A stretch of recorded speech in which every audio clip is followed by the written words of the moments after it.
Hello students, class 9th में हमारा जो चैप्टर चल रहा है वो है बहुपद, जिसको इंग्लिश में हम पॉलिनोमियल भी कहते हैं, जिसकी एक्सरसाइज 2.4 हम स्टार्ट कर चुके हैं। तो इस वीडियो में हम क्वेश्चन नंबर 5 के थर्ड पार्ट को सॉल्व करने वाले हैं। तो पहले तो मैं हिंदी में समझा दूं उसका मतलब क्या होता है।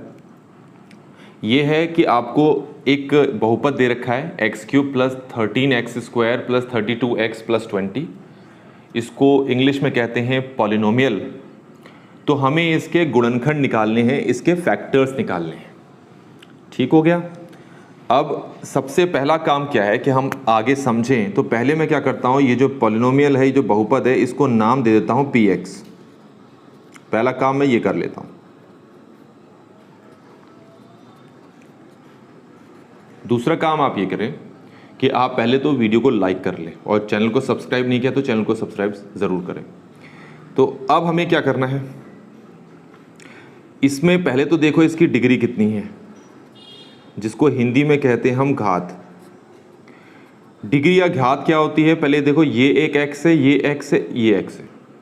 तो तीनों x में से x की सबसे बड़ी पावर कितनी है, 3 है।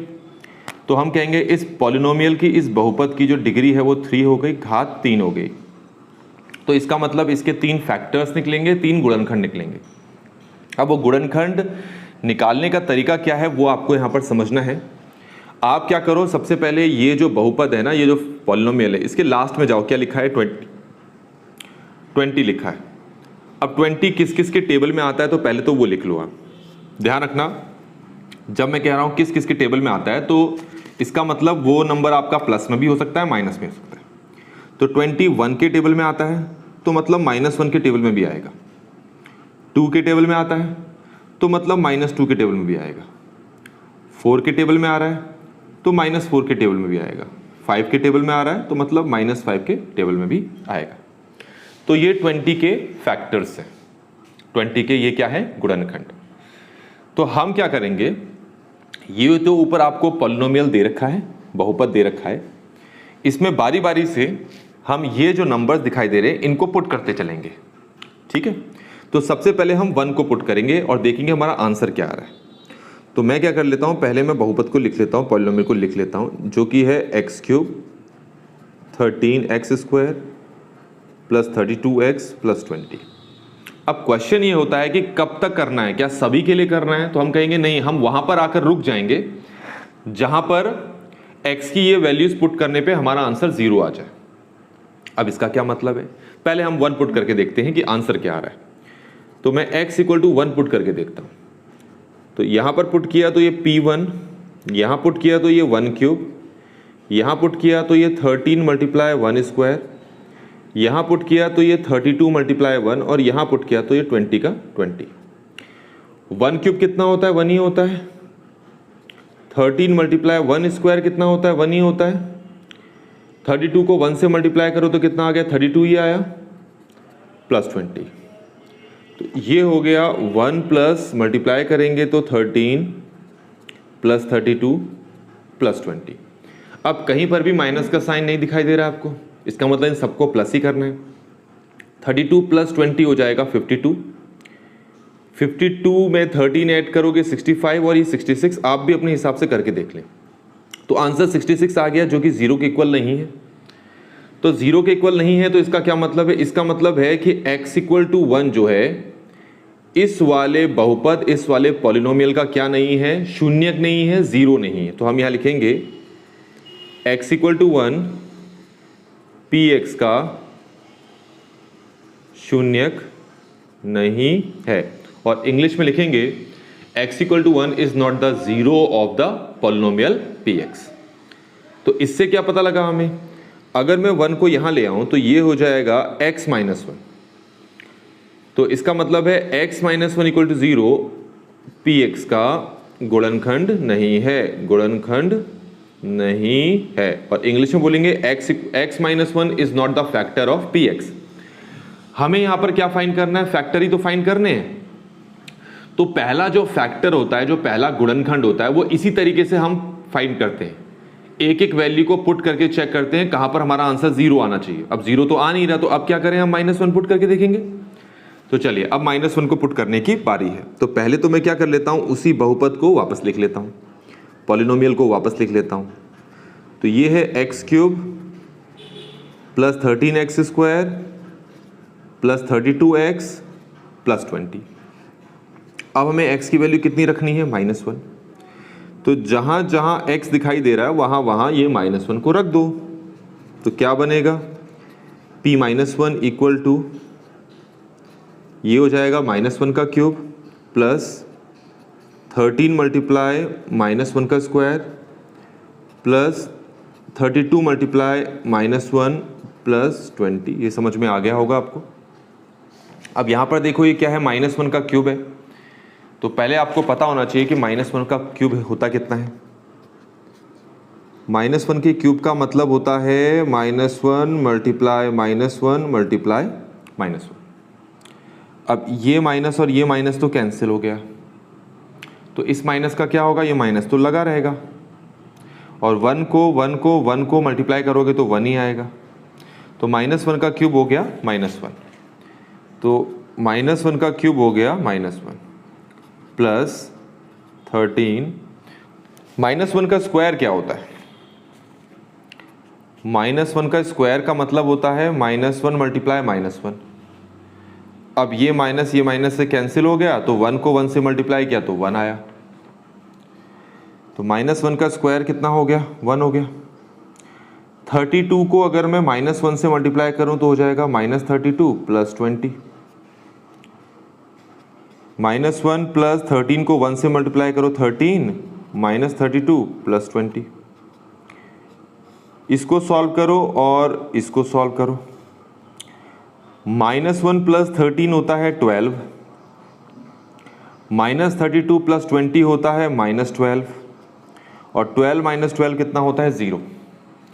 तो इसका मतलब क्या हुआ कि आपने x की वैल्यू -1 इसमें पुट की तो आपका आंसर 0 आ गया। तो फिर हमारे पास जो x की वैल्यू -1 है ये क्या हुई फिर इस पॉलिनोमियल की। तो x इक्वल टू -1 जो है px का क्या है, px का शून्यक है, px का 0 है।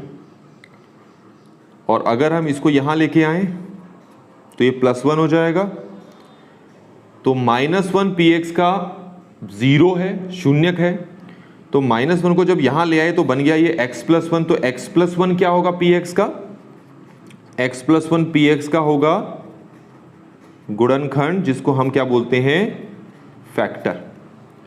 ठीक है, तो x+1 px का फैक्टर हो गया, px का गुणनखंड हो गया। तो मैंने आपको स्टार्टिंग में बताया था कि इस जो बहुपद है, ये जो पॉलिनोमियल है, इसके 3 फैक्टर्स निकलेंगे। उसमें से एक फैक्टर तो हमने निकाल लिया x+1, अब 2 और निकालने हैं। तो उन 2 को हम निकालने का तरीका हमारे पास क्या होगा, इस पूरे को, ये जो पॉलिनोमियल है, इस पूरे को हम इससे क्या करेंगे, डिवाइड करेंगे। अब वो डिवाइड कैसे करेंगे वो आप देखें। अब ये देखें, x+1 को हमें इस पूरे बहुपद से, इस पूरे पॉलिनोमियल को इससे क्या करना है, डिवाइड करना है। अब डिवाइड कैसे करेंगे, स्टेप बाय स्टेप आप देखेंगे।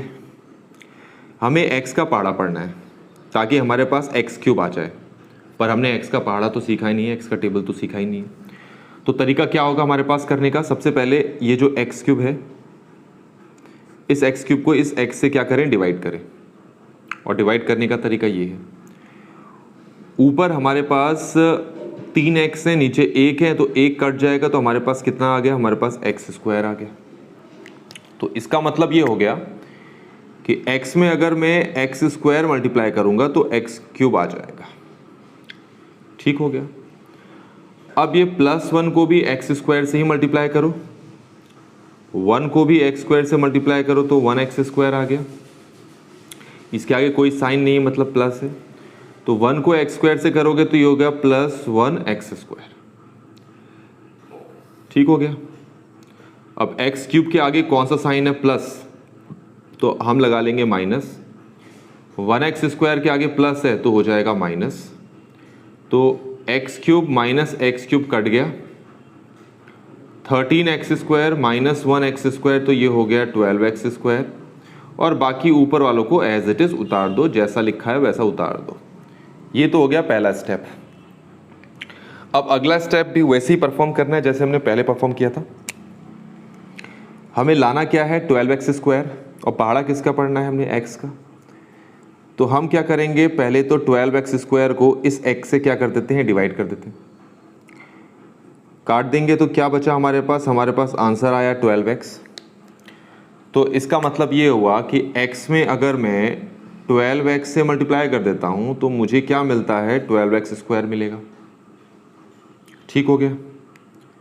अब ये जो +1 है इसको भी इसी 12x से मल्टीप्लाई करो, 1 को भी 12x से मल्टीप्लाई करोगे तो 12x ही आएगा प्लस का।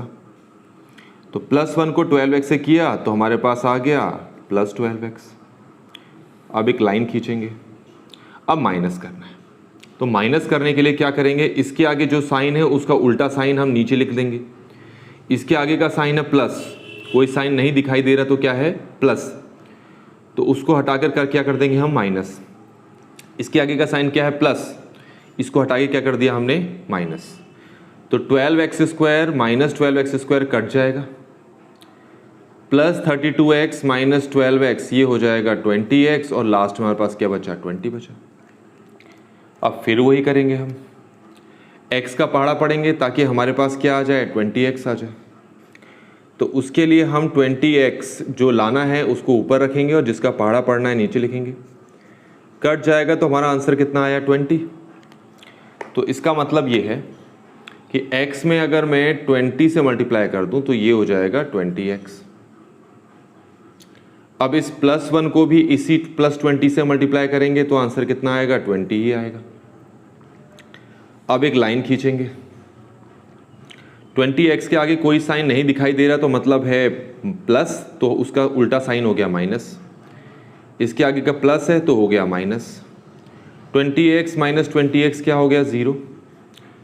20 माइनस 20 कितना हो गया, 0। तो नीचे आपका पूरा कट गया। तो इसका मतलब है हमारे पास आंसर क्या आ गया, ये आंसर आ गया। तो इसका क्या करें हम, अब इसका मिल्टन स्प्लिटिंग करना है हमने, और इसके मिल्टन स्प्लिटिंग से क्या होगा, हमारे पास 2 फैक्टर्स निकलेंगे। ऑलरेडी हम इसका एक फैक्टर पहले ही निकाल चुके हैं, तो 2 फैक्टर अब इसमें से निकलेंगे। कैसे करेंगे, पहले ये देखो x² का कोफिशिएंट क्या है, जिसको हिंदी में गुणांक कहते हैं। x² के आगे जो नंबर लगा होता है ना, उसी को हम x² का कोफिशिएंट या गुणांक कहते हैं। तो पहले 20 को इस 1 से मल्टीप्लाई करना पड़ता है, तो आंसर कितना आ गया, 20 आ गया। और 20 जिस इसके टेबल में आता है वो लिख लो। एक तो आता है 1 के टेबल में, फिर आता है 2 के टेबल में, फिर आता है 4 के टेबल में, फिर आता है 5 के टेबल में, फिर आता है 10 के टेबल में, और फिर आता है 20 के टेबल में। पर आप देखो 1 × 20 और 20 × 1 एक ही है, तो इसकी ज़रूरत नहीं है। 2 × 10 और 10 × 2 एक जैसे हैं, तो इसकी ज़रूरत नहीं है। 4 × 5 और 5 × 4 एक जैसे हैं, तो इसकी ज़रूरत नहीं है। तो हमें सिर्फ इन 3 की ज़रूरत है। अब बीच में देखो आंसर क्या लाना है आपको, 12x लाना है, मतलब 12 लाना है। तो यहाँ पर जोड़े देखो, एक जोड़ा तो है 5 और 4 का, एक जोड़ा है 10 और 2 का, और एक है 20 और 1 का। तो ये जो जोड़े हैं इनको आपस में जोड़ो या फिर घटाओ, जोड़ के भी देखो घटा के भी देखो कि क्या 12 आ रहा है। अगर मैं 5 के साथ 4 को जोड़ूं तो 9 आएगा, और घटाऊं तो 1 आएगा। तो इन जोड़ने पर घटाने पे 12 तो आ ही नहीं रहा, तो इसका मतलब इसका तो कोई काम है ही नहीं। ये देखो क्या है अगला जोड़ा, 10 और 2 का। अगर 10 में 2 जोड़ दूँ तो 12 आ जाता है, और हमें भी यहाँ 12 ही चाहिए। तो फिर ये 10 को तुम बोल दो 10x, 2 को तुम बोल दो 2x, इन दोनों को जोड़ोगे तभी तुम्हारे पास 12x आएगा। इसका मतलब ये हो गया कि आप अब इसको जब सॉल्व करोगे तो 12x हटा दो, उसकी जगह क्या रखोगे, उसकी जगह रखोगे 10x + 2x, और लास्ट में हमारे पास क्या है, 20 है। ठीक हो गया। अब इसके बाद कैसे सॉल्व करना है हमने, ये x² को देखो, इसको तुम लिख सकते हो x × x, 10x को लिख सकते हो तुम 10 × x, 2x को लिख सकते हो 2 × x, और 20 को लिख सकते हो 2 × 10। अब देखो यहाँ पर कॉमन क्या क्या है, इन दोनों में कॉमन क्या है, x दोनों में ही है। इन दोनों में कॉमन क्या है, 2, वो दोनों में ही है। तो अब हम आगे क्या करने वाले हैं, हम आगे इन दोनों में से x को निकाल लेते हैं। तो अंदर क्या बचा हमारे पास, यहाँ से क्या बचा, यहाँ से यही तो x बचा, प्लस बचा और ये 10 बच गया। अब ये प्लस का प्लस उतार दो यहाँ पर। इन दोनों में से देखो क्या चीज़ कॉमन दिखाई दे रही है, 2। तो ब्रैकेट में क्या लिखेंगे, यहाँ से क्या बचा x और यहाँ से क्या बचा 10, बीच में क्या है प्लस, तो ये हो गया x प्लस 10। अब इसमें और इसमें देखो क्या चीज़ एक जैसी दिखाई दे रही है आपको जो एक जैसी दिखाई दे रही होगी वो इन दोनों में क्या है, इन दोनों में है ये x प्लस 10। तो मैं क्या करता हूँ यहाँ पर इसको आगे सॉल्व करके दिखाता हूँ। तो ये हो जाएगा हमारे पास, यहाँ से कॉमन आ गया x प्लस 10, ये बाहर आ गया, तो अंदर क्या बचा हमारे पास x प्लस 2। ठीक हो गया। तो हमारे पास ये जो क्वेश्चन आया था जिसको हम भागफल कहते हैं, इसको हमने सॉल्व कर लिया इस फॉर्म में। तो अब हमारे पास क्या है, हमारे पास जो एक्चुअल बहुपद था, एक्चुअल पॉलिनोमियल था, वो था 13x³ plus 13x² plus 32x plus 20। इसका एक फैक्टर तो मैंने ऑलरेडी आपको निकाल के दिखा दिया था, जो हमारे पास था x प्लस 1। एक गुणनखंड तो x प्लस 1 था और 2 गुणनखंड हमने अब ये फाइनली निकाल दिए। क्या क्या है ये, एक तो है x प्लस 10 और एक क्या है x प्लस 2। तो इस तरीके से इसके 3 फैक्टर्स निकलने थे, 3 गुणनखंड निकलने थे। तो एक हो गया x प्लस 1, एक हो गया x प्लस 10 और एक हो गया x प्लस 2। तो इस तरीके से बच्चों हमने इस क्वेश्चन को यहाँ पर कंप्लीटली सॉल्व कर लिया है। आई होप कि आपको ये सोल्यूशन समझ में आया होगा। Thanks for watching.